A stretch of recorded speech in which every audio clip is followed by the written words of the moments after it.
Assalamualaikum warahmatullahi wabarakatuh. Bismillahirrahmanirrahim. Alhamdulillahi rabbil alamin. Wassalatu wassalam ala rasulillah wa ala alihi wa ashabihi ajma'in. Alhamdulillahi rabbil alamin. Ar-Rahmanir-Rahim. Maliki yaumiddin. Iyyaka na'budu wa iyyaka nasta'in. Ihdinas siratal mustaqim. Siratal ladzina an'amta 'alaihim ghairil maghdubi 'alaihim waladdallin. Amin. Bismillahirrahmanirrahim. Qul huwallahu ahad, Allahus samad. Lam yalid wa lam yulad wa lam yakul lahu kufuwan ahad. Bismillahirrahmanirrahim. Qul huwallahu ahad, Allahus samad. Lam yalid wa lam yulad wa lam yakul lahu kufuwan ahad. Bismillahirrahmanirrahim. Qul huwallahu ahad, Allahus samad. Lam yalid wa lam yulad wa lam yakul lahu kufuwan ahad. Allahumma salli ala Sayyidina Muhammad. Alhamdulillah, pada pagi ini insya-Allah kita akan membaca daripada kitab Bahrul Mazi jilid yang ke-14, bab yang ke-100. Bab ma jaa la adwa wala hamata wala safara. Bab yang datang ia pada menerangkan tiada berjangkit-jangkit sakit itu, dan tiada burung hantu itu menjadi daripada orang yang mati dibunuh, dan tiada penyakit dalam perut itu berjangkit-jangkit. Ini hadis yang kita bacakan pada pagi ini. Mudah-mudahan kita ada manfaat belajar tentang hadis-hadis Nabi. Dan kebetulan pada hadis ini, hadis yang ke-126, menceritakan tentang penyakit berjangkit. Baik, saya bacakan dahulu kepada tuan-tuan hadisnya. An Ibni Mas'udin qala qama fina Rasulullah sallallahu alaihi wasallam faqala la yu'di syai'un syai'a. Faqala a'rabiyyun ya Rasulullah al-ba'irul jarbu al-hashafu al-hashafatu bidhanbihi fatajribul ibli kulluha. Faqala Rasulullah sallallahu alaihi wasallam faman ajrabal awwal la adwa wala safara khalaqallahu likulli nafsin wa kataba hayataha wa rizqaha wa masaibaha. Baik, apa maksudnya? An Ibni Mas'ud, daripada Abdullah bin Mas'ud radhiyallahu an, qala, katanya, qama fina Rasulullah sallallahu alaihi wasallam. Satu hari Nabi Muhammad berdiri. Qama tu makna berdiri. Orang Melayu pula faham koma tu tidur. Kenapa dia tu? Oh, dia koma. Qama Rasulullah, berdiri Rasulullah sallallahu alaihi wasallam. Qama fina, berdirilah Rasulullah di tengah-tengah kami. Faqala, dan berkatalah Rasulullah, la yu'di syai'un syai'a, tidak menjangkit sesuatu akan sesuatu. Siapa cakap? Siapa cakap? Nabi cakap. Penyakit berjangkit tak berjangkit. Tidak berjangkit suatu penyakit. Hari ni apa kita diajak? Hari ni dengar orang batuk, takut tak? Padahal sebelum ni batuk tak? Tahun 2000 batuk. Sekarang siapa batuk lari tengok, jegir mata kat dia pula. Dah tahu batuk buat apa datang. Mana hadis kita belajar? Sekarang orang mari rumah kita nak salam tak? Tak salam.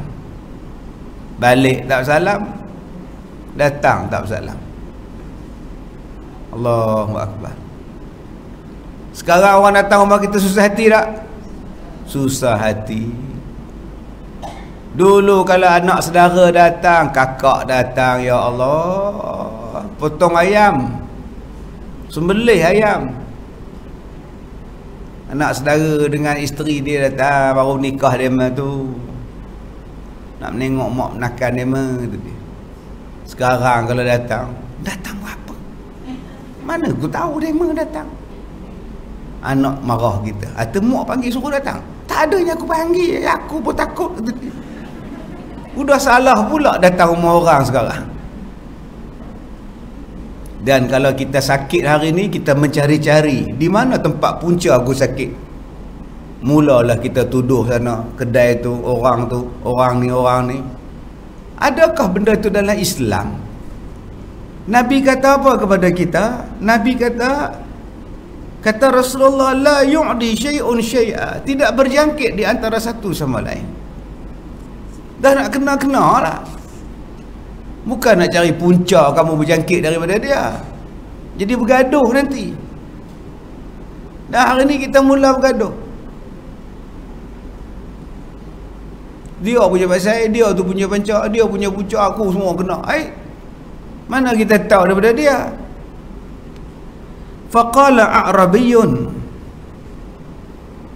maka berkata orang Arab, A'rabi, Arab Badui, ya Rasulullah, al-ba'irul jarbu, unta kurap yang buruk di ekornya, al-hashafatu bi dzambihi, maka kena kurap unta semuanya, fatajribul ibil kulluha. Kata Nabi, bila orang Arab Badui ni tanya, ya Rasulullah, seekor unta kena kurap pada ekor dia, habis tu semua unta lain kena kurap, macam mana cerita Rasulullah? Maka Nabi jawab, faqala Rasulullah sallallahu alaihi wasallam, faman ajrabal awal, maka siapakah yang menjadikan kurap yang mula-mula sekali, sebelum unta tu semua kena, siapa yang mula-mula kena? Dia. Siapa yang jadikan dia tu mula-mula kena kurap? Nabi tanya. Maka kata Nabi, tiada berjangkit-jangkit, tiadanya safar, telah dijadikan Allah bagi sekalian orang, dan telah ditulis akan hayatnya, la adwa wala safar. Safar ni sial, sial pada burung hantu, sial belalang pelesit masuk rumah, padahal belalang tu tersesat masuk ke lubang jamban tu, lubang angin atas. Dia tengok apa hai dia ni gelak-gelak ni, maghrib gelak apa dia masuk lah. Oh, tengok TV cerita Korea. Maka dia kata belalang pelesit dah masuk, dia bawa hantu pelesit. Soalan mudah ya, pelesit ni boleh terbang tak? Hantu pelesit setan ni boleh masuk rumah orang tak? Habis tu yang dia nak masuk melalui belalang tu pasal apa? Dia nak masuk, dia masuk tak?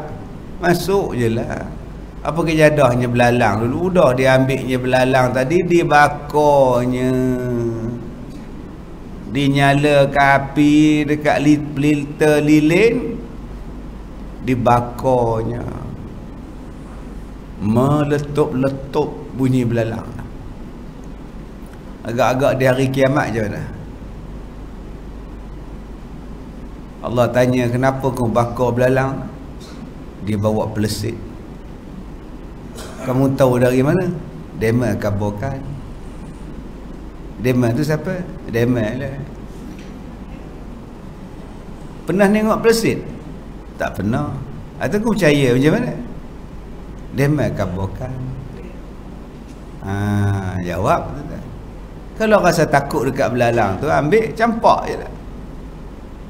Tinggal dibakarnya binatang tu. Khalaqallahu likulli nafsin, telah dijadikan Allah bagi sekalian orang. Wa kataba hayataha, dan telah dituliskan berapakah umurnya. Wa masaibaha, telah dituliskan kepadanya rezeki. Wa rizqaha, dituliskan rezekinya. Wa masaibaha, dan dituliskan balak padanya. Dah Allah kata nak kena lah, dah tertulis. Bukan sebab orang punya pasal, dah tertulis bahawa awak kena. Bukan saya duduk sebelah opa cik tu yang saya kena tu, tak. Berapa ramai yang duduk sebelah opa cik tak kena. Dah awak ditakdirkan untuk kenalah. Jadi tidaklah ada istilah penyakit berjangkit. Benda tu timbul baru 50-60 tahun dulu. Maka nampaklah seolah-olahnya dah tak betul hadis Nabi SAW. Kalau Allah kata kena, kenalah kita. Kalau Allah kata tak kena, tak kenalah kita. Duk seorang-seorang pun boleh kena. Maknanya dia nak berjangkit dengan siapa? Dia duk seorang. Opah ke mana, Pak? Opah tak ke mana. Atau macam mana opah boleh kena? Tak tahulah. Macam mana opah tak ke mana-mana? Opah lumpuh. Opah tak ke mana-mana, duduk rumah aje. Atau macam mana opah kena? Bodoh betul soalan kamu ni. Dah aku kata aku tak tahu, dah Allah kata kena-kena. Sebab hari ni yang lumpuh, hak umur 90 duduk di rumah pun kena. Dia berjangkit dengan siapa? Tak ada siapa datang rumah dia. Sebab tu kita jangan duk tuduh orang. Okey? Sampai takut sampai tahap macam itu. Tak tahulah apa nak jadi kita ni. Sampai tak menapas kita.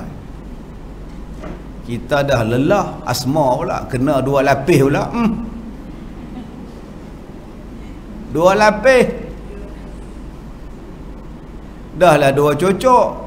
Buat dah 2 lapis, kena lagi. Boh lagi hak cermin depan pula dah. Hoi. Allah Akbar. Baik, ketahuilah kiranya wahai saudaraku, 3-4 perkara kebodohan yang lalu tetapi masih tinggal pada orang-orang jahil. Kata dia ini adalah kebodohan zaman lalu, tapi sayang masih ada lagi pada kita yang jahil.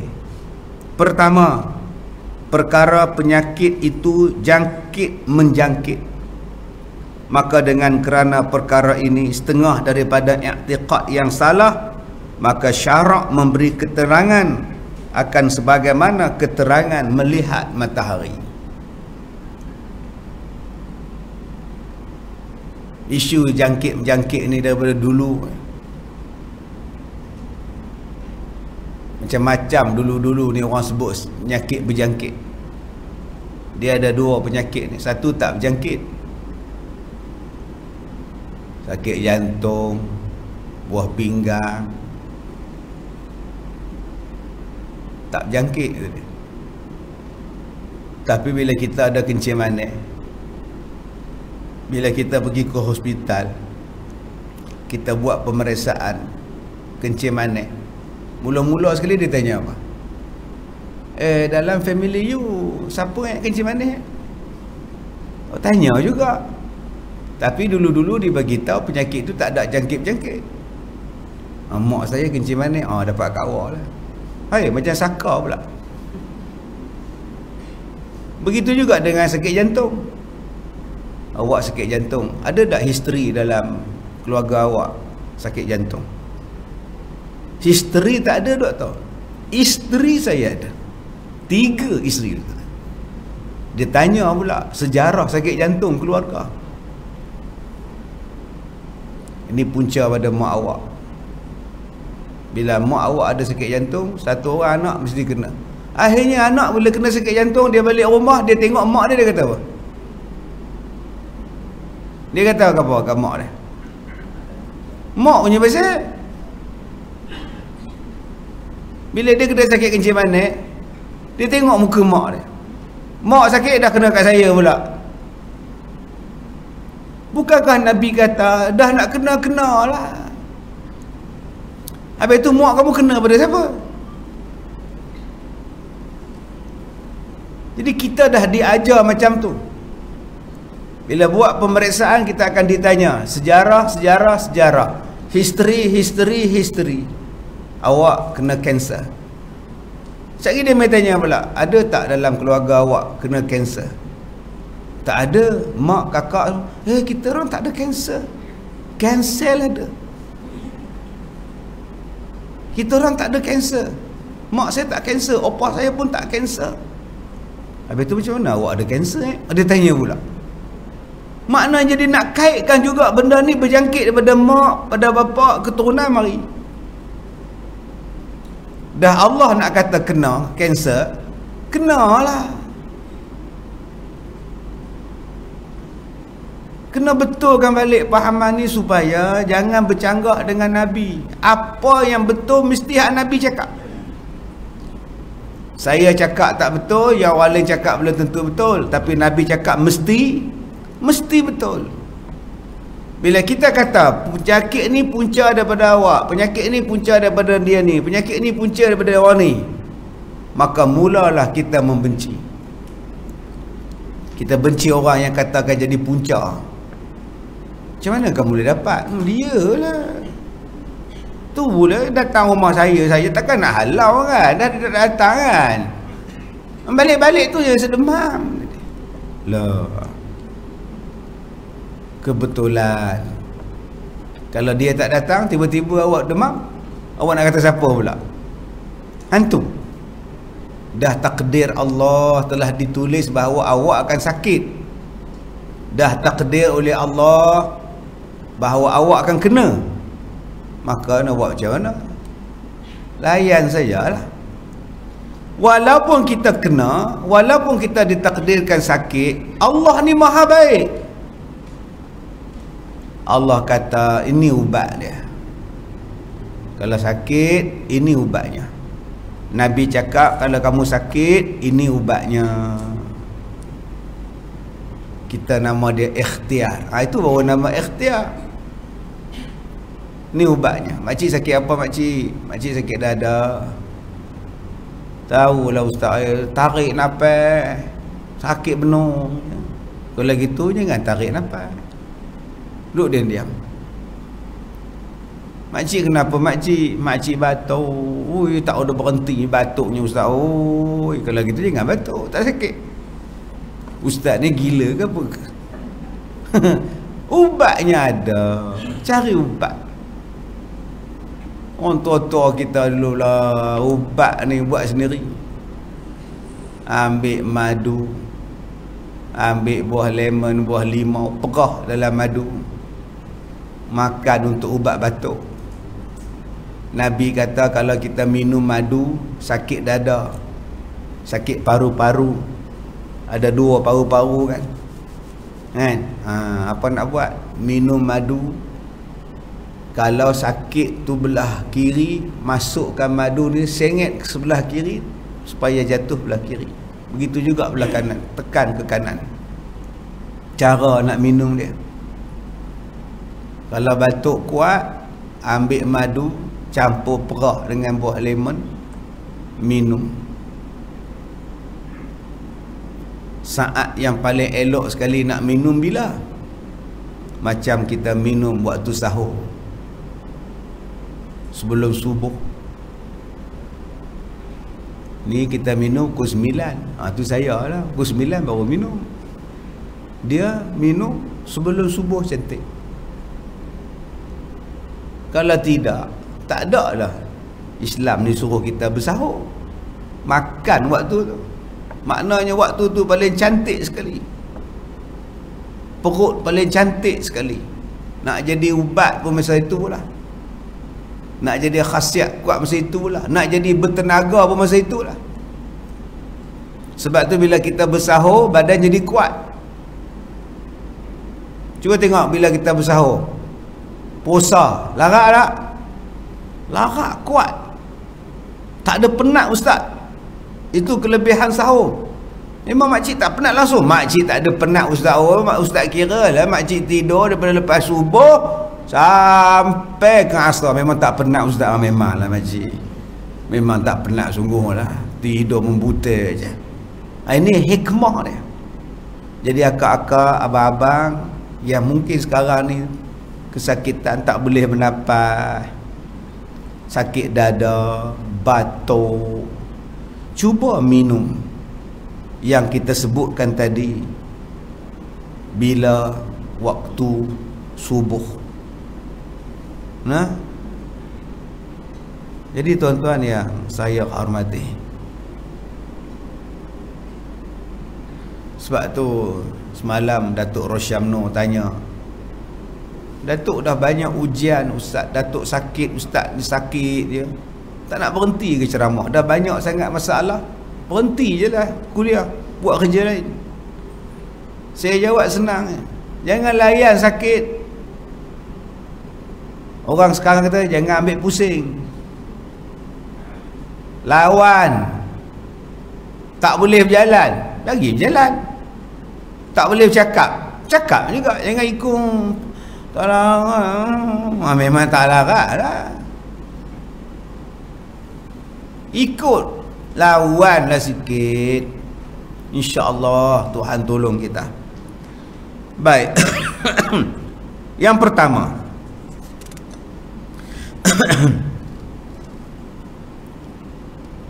jangkit menjangkit diiktiqadkan oleh orang, katanya apabila kita dekati orang yang kena kusta, nescaya menjangkit ia kepada orang yang belum kena. Dan apabila masuk di dalam ta'un, nescaya kena penyakit ta'un. Dan apabila didekatkan dan diberi bercampur kerbau yang kena penyakit hawar, nescaya kenalah pula kerbau yang belum kena lagi itu menjangkit. Ini iktiqad orang. Kamu kalau dapat duduk dengan orang kusta, nanti kamu kena kusta. Kamu kalau duduk dengan orang yang kena ta'un, dengan kamu kena ta'un. Khabar kalau kena penyakit hawar, khabar lain pun kena. Maka jadilah makna menjangkit itu ialah berpindah. Apa makna berjangkit? Berpindah ke kita. Dan berjalan penyakit daripada badan orang yang sudah kena penyakit ke dalam badan yang belum kena penyakit. Hinggalah demikian jadi mati beberapa orang. Dan yang demikian itu dipandang dengan mata kepala. Dengan sebab itu jadilah mereka beriktiqad bahawa adanya penyakit menjangkit. Pasal jadi depan mata. Mula-mula yang dapat tu ustaz, opahnya. Oh itu. Tak lamanya suaminya lah Tok Wan kena. Oh ya ke? Lepas tu cucunya ustaz. Oh dia mendukung cucu. Oh ya ke? Atau siapa pula kena lepas tu? Itulah Tok Wan tu pula udah pergi minum kopi macam ni apa dengan Pak Abu. Pak Abu pula kena. Atau Pak Abu pula balik ke rumah nyimbang pula dengan Kak Bibah. Kak Bibah pun kena. Ya Allah. Oi. Banyaknya berjangkit. Lama-lama satu negeri sakit. Pasal kita duduk cari. Kak Sun pergi mana? Kak Sun pergi ke situ. Pergi cari siapa yang pergi dalam ni. Cek semua. Lalas semua kena. Yang ni yang orang duk buat sekarang. Hak kita belajar dalam hadis lain, hak dibuat sekarang lain. Lama-lama tak habis cerita. Jangkit menjangkit itu i'tiqad yang salah. Adalah beriktiqadkan ada menjangkit dan jalan penyakit daripada seorang kepada seorang. Menurut pandangan mata kepala itu, maka ialah i'tiqad yang disalahkan oleh syarak. dan ditunjuk oleh Nabi akan salahnya, sebagaimana telah dikeluarkan oleh At-Tirmizi hadisnya. An Ibni Mas'ud qala qama fina Rasulullah sallallahu alaihi wasallam faqala la yu'di syai'un syai'a. Demikianlah daripada seorang sahabat Nabi, diriwayatkan daripada seorang sahabat Nabi sallallahu alaihi wasallam, namanya Abdullah bin Mas'ud radhiyallahu anhu, telah berdiri di dalam kami Rasulullah sallallahu alaihi wasallam, kata Nabi, tiada menjangkit sesuatu akan sesuatu. Yakni maka tak usahlah siapa-siapa beriktikad. Sebagaimana pandang mata kepala apabila bercampur dengan satu penyakit dikatakan menjangkit. Yakni berjalan dan berpindah ke tubuh orang lain. Jangan iktikad macam tu. Bila kita iktikad macam tu, kita mula bermusuh dengan orang. Kamu jangan dekat dengan aku, kamu tu kena, kan kena ke aku pula. Tengok-tengok kita kena. Bila kita kena, mula-mula kita kena, apa yang kita akan cakap?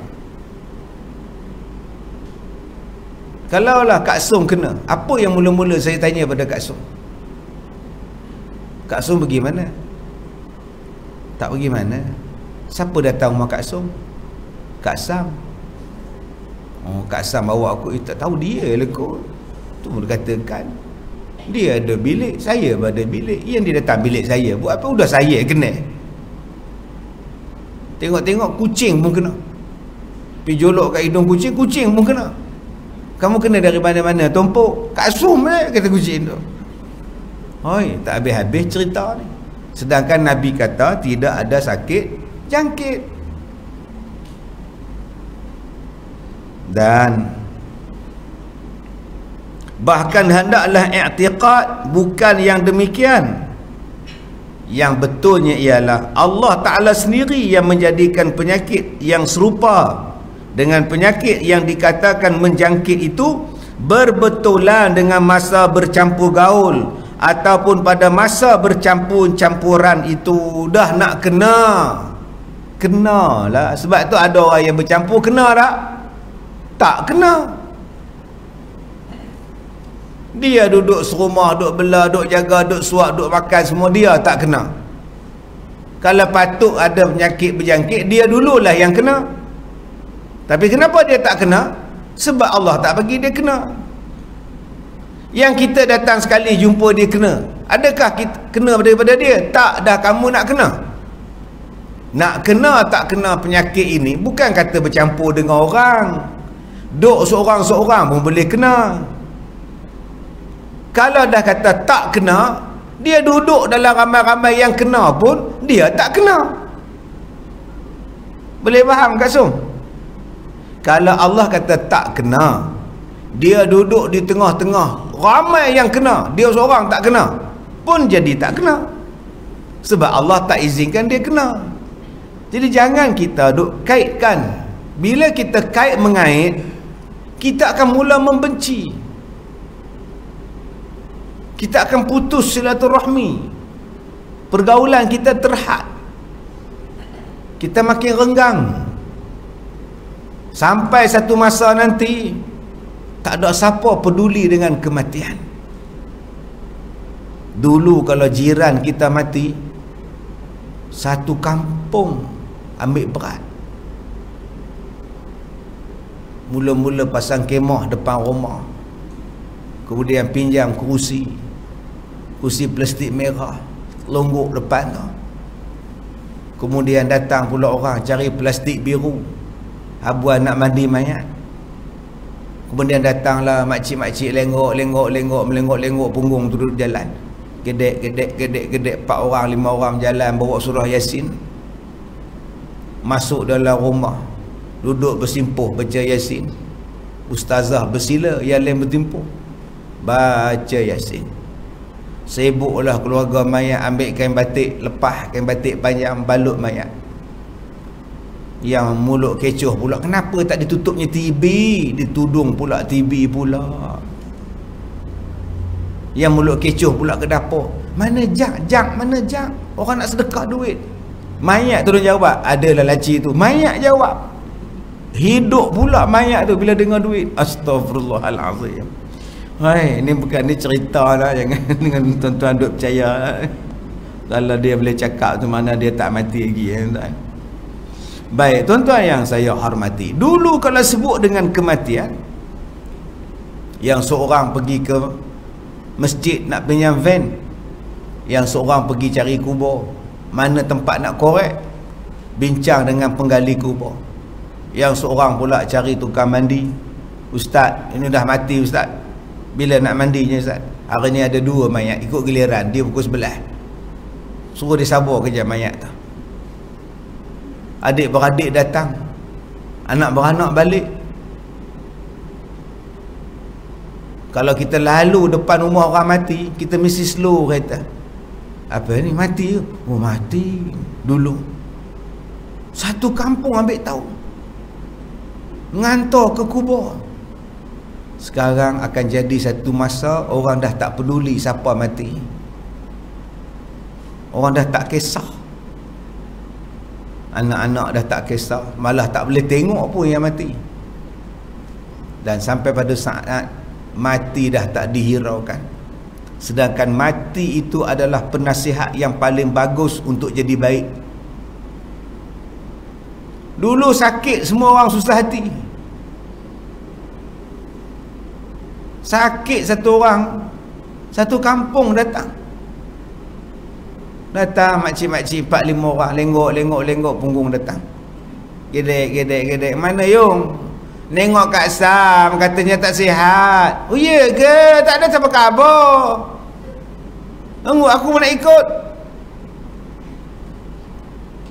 Datang 5 orang, lenggok.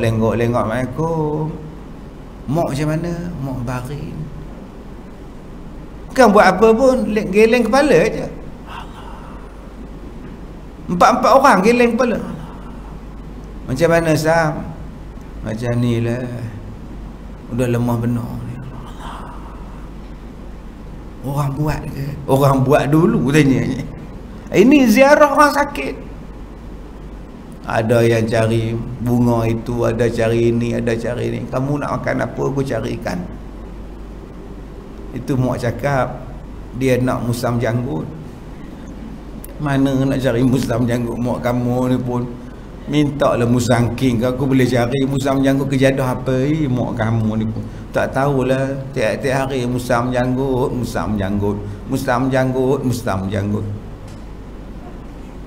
Satu kampung turun, dah kata sakit, malam baca Yasin. Sekarang kalau ambulans ambil, oh ada. Maknanya dah terhakis perasaan kebersamaan. Hari ini kita mula dikurung, sehingga perasaan kita pun dikurung. Dah tak ada perasaan kasih sayang. Dulu kalau kenduri kahwin, berapa hari orang kampung sibuk pasang kemah. Satu kampung turun buat bunga telur, buat bekas bunga telur. Satu kampung datang buat kenduri kahwin. Sepupu datang. Bukan sakat sepupu datang, yang pergi haji sekali duduk satu maktab pun datang. Mak nak jemput kawan mak ni, Hajah Rogayah. Di mana mak? Daripada Pulai tu. Pada Kulai ni. Satu maktab dengan mak masa pergi haji. Baik benar gayah ni ha. Ni Sombi ni. Sombi pun satu maktab dengan mak orang Penang. Datang demo ni. Tapi hari ni kenduri kahwin, abang sendiri pun tak datang. Tok Wan pun tak datang. Habis-habis kuat nak pujuk hati, jimat belanja kamu Alif. Tak payah buat kenduri, jimat kamu. Nak pujuk hati. Tapi dalam hati kita rasa habis ajaran-ajaran yang baik. Buat kenduri, bagi makan yang Nabi suruh, semua dah tak relevan apa yang Nabi suruh. hanya kerana berjangkit-jangkit. Allahu Akbar. Tolonglah kaji balik benda ni. Betul ke tak betul tindakan kita ni? Habis sunnah-sunnah Nabi satu persatu, tak kesiankah dekat Nabi? Takkan Nabi aja tu tak kena, tak betul? Baik. Adapun penyakit seseorang itu tiada ia berpindah dan tiada menjangkit, dan tiada pula penyakit kekuasaan dan menjangkit seseorang. Bahkan yang menjangkit itu ialah, yang menyakitkan itu ialah dengan izin daripada Allah Subhanahu wa taala. Itulah i'tiqadnya. Bukan punca pada dia. Bukan dia mampu menyangkitkan pada aku. Aku ni sakit sebab Allah Ta'ala yang bagi sakit. Aku reda. Tapi walaupun sakit, Allah Ta'ala kata, Nabi kata ada ubatnya. Makan je lah ubat tu. Itulah ikhtiar. Ubat dah ada. Ubat ada di sekeliling kita. Cuma kita je tak mau anggap dia sebagai ubat. Tuan-tuan yang saya muliakan, jangkit menjangkit itu telah diberi keterangan oleh Nabi sallallahu alaihi wasallam, iaitu manakala habis sabda Nabi yang demikian, faqala a'rabiyyun ya Rasulullah al-ba'irul jarbu al-hashafatu bidzanabihi fatajribul ibil kulluha. Maka berkatalah seorang orang darat, ya Rasulullah, perkataan tuan hamba itu seperti menyalahi zahir pandangan mata kepala. Arab Badui ni kata, ya Rasulullah, apa yang Nabi cakap ni macam lain je yang kami duk tengok. Yang kami duk tengok ni bermula seekor unta, kurap yang buruk di ekornya, bila dia datang bercampur dengan unta-unta yang sihat, maka jadilah kurap semuanya. Maka daripada mana datangnya pula benda tu, ya Rasulullah? Bukankah datang daripada unta yang mula-mula yang membawa kurap tadi? Kerana unta yang lain, yang banyak, yang segar, yang segak, berlepas di padang saujana, tidak ada apa-apa, memang sihat. Bila datang yang kurap tadi datang, semua unta kena kurap, kata Arab Badui. Bila Nabi dengar si Arab Badui itulah cakap lagu tu, dia kata apa? Maka Nabi pun memberi jawapan bagi pemanah lidahnya, mematikan hujah Arab Badui tadi. Kata Nabi, faqala Rasulullah, faman ajrabal awwal. Kata Nabi, wahai Arab, kamu kata segala unta yang kena kurap tadi berpunca daripada unta yang mula-mula dapat kurap. Soalan aku pada kamu, maka unta yang mula-mula dapat kurap tu, dia dapat daripada mana? Dia dapat pada mana? Tolong beritahu. Maka diamlah A'rab tadi, A'rabi, tak boleh nak jawab. Kerana jikalau dijawab dengan kata yuhtamal, menjangkit daripada yang lain, maka jadilah ia tasalsul. Dan jikalau dijawab dengan kata bahawa dijadikan Allah ke atasnya, maka mengapa tidak dikatakan pada segala yang kena itu telah dijadikan Allah? Maka A'rabi tadi diam. Kalau dia kata unta yang mula-mula kena tu punca daripada unta lain, unta yang mula-mula tadi daripada mana? Unta tu daripada Syam. Unta di Syam tu dapat daripada mana? Unta mula-mula dapat sebelum Syam tu dapat daripada Syim pula. Sampai bila nak habis? Kalau dia jawab unta yang mula-mula dapat kurap tu ialah dapat sakit izin daripada Allah. Kalau demikian, unta nombor 2, nombor 3, nombor 4 pun dapat penyakit dengan izin daripada Allah. Bukannya penyakit tu berjangkit daripada binatang tu. Sebab akan ada orang yang tak kena, walaupun dia tidur sekatik, walaupun dia duk pegang, dia tak kena. Sebab Allah tak izinkan. Ada yang tak tidur sekatik, ada yang duk seorang-seorang pun kena. Sebab Allah Ta'ala izinkan kena, padahal dia tak campur dengan orang. Itu boleh faham yang saya kata ni? Baik. Masalah penyakit itu semuanya dijadikan Allah, bukannya dengan jangkit menjangkit. Apakala dilihat oleh Nabi akan badui itu telah patah lidahnya. Nabi tengok Arab badui tadi diam, tak kata apa dah, maka Nabi pun menerangkan, la adwa wala safar. Tak usahlah kamu pegang i'tiqad jangkit menjangkit. Tidak ada jangkit menjangkit itu memberi bekas padanya. Dan juga tiada penyakit safar itu ada padanya dapat memberi bekas.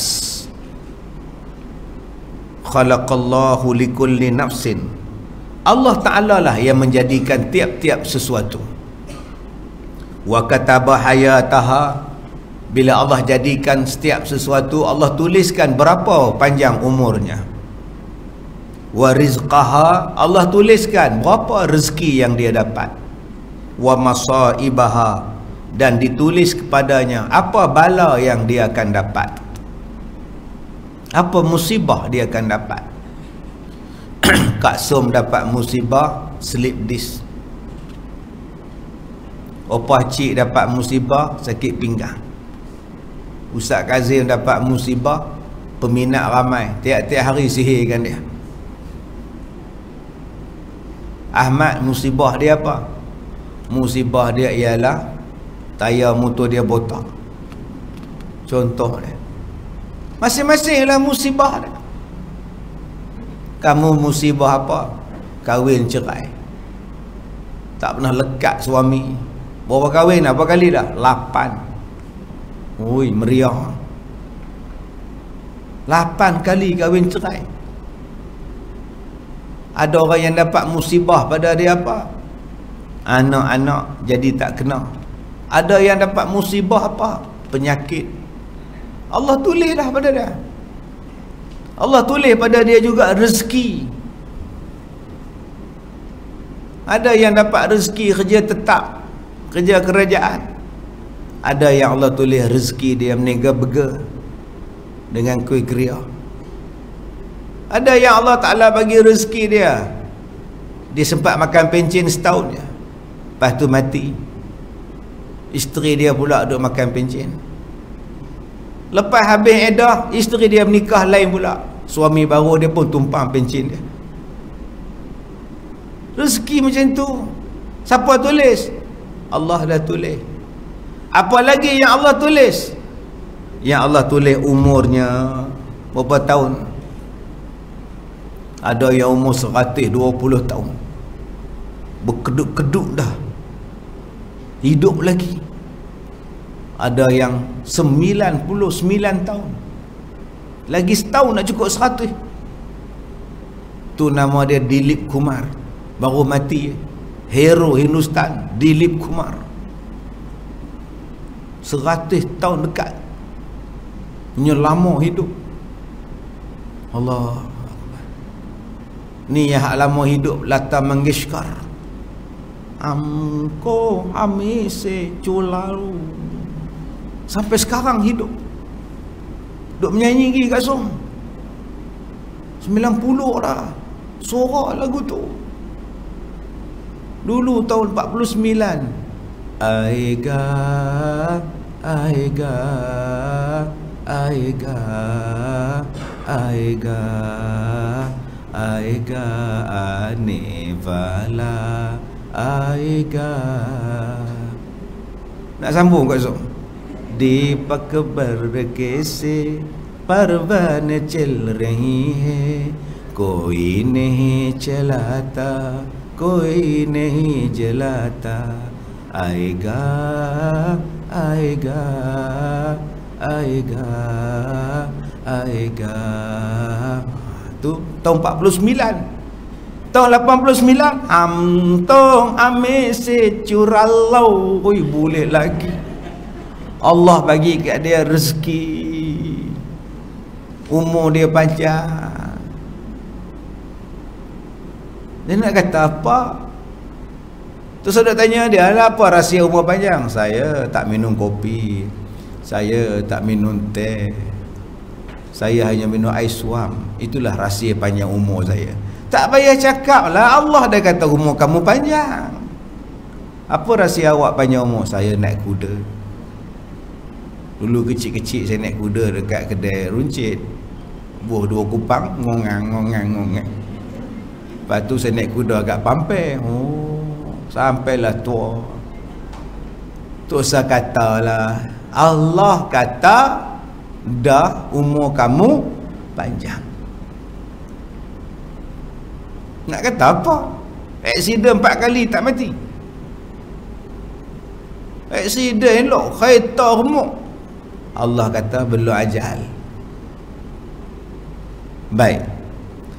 Maka barang mana waktu sampai ajalnya, mati tak dia?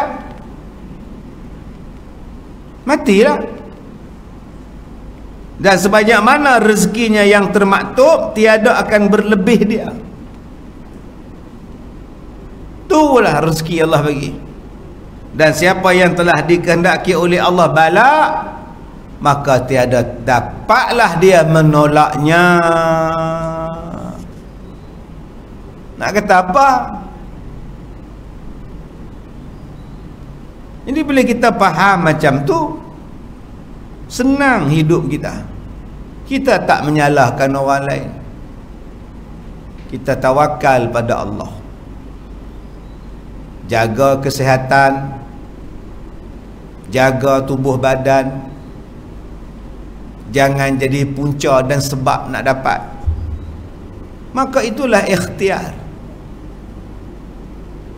Macam mana makcik tak batuk, orang lain batuk. Kita hari ni dengar orang batuk punya takut, padahal kita pergi Mekah batuk tak?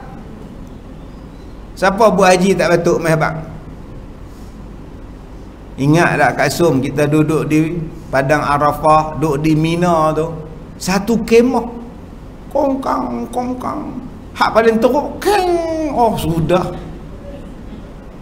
Batuk apa ni? Kita pun ni apa yang batuk? Tak batuk. Ni batuk ke apa? Saya pergi jumpa doktor dekat kemah, doktor Malaysia lah, kat Mina. Dah habis ubat ustaz lah, semua orang batuk. Masa tu kita heran tak, pasal apa yang hari ni batuk duk benci, padahal kita buat haji tu batuk 6 juta. Tak ada apa, balik Malaysia elok tak? Benda tu benda ada, tapi selama ni tak ada kisah apa. Tapi bila ditakut, jadi susah kita. Maka bila batuk makan dah ubat, makan ubat. Ada yang makan air selasih, ambil air selasih rendam, minum air selasih. Selasihku sayang.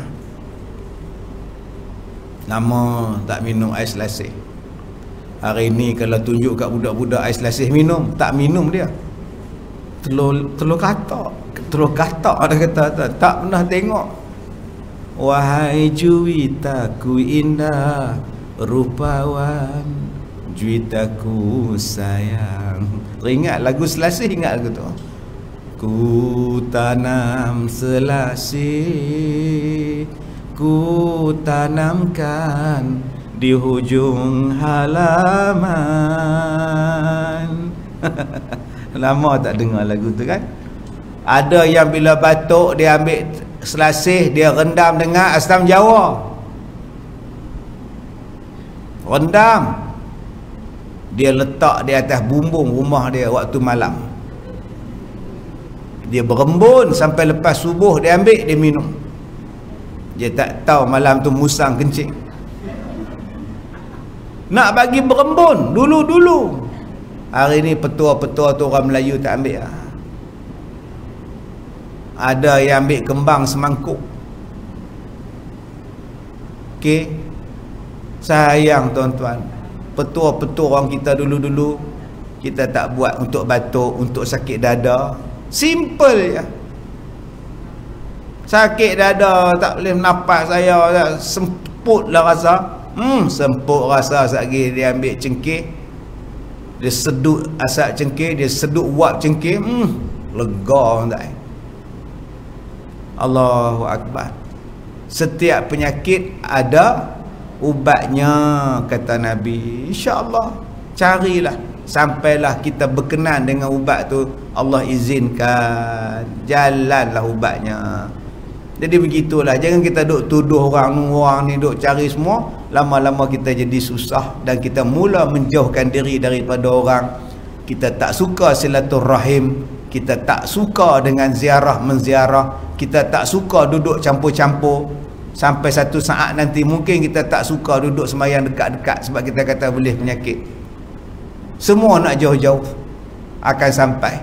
Yang tak jauh-jauh hanya tidur laki bini, yang tu kena dekat. Allahu Akbar. Ya, mana faham, tak faham sudah. Baik, sekadar itu sahaja. Wallahu a'lam. Assalamualaikum warahmatullahi wabarakatuh.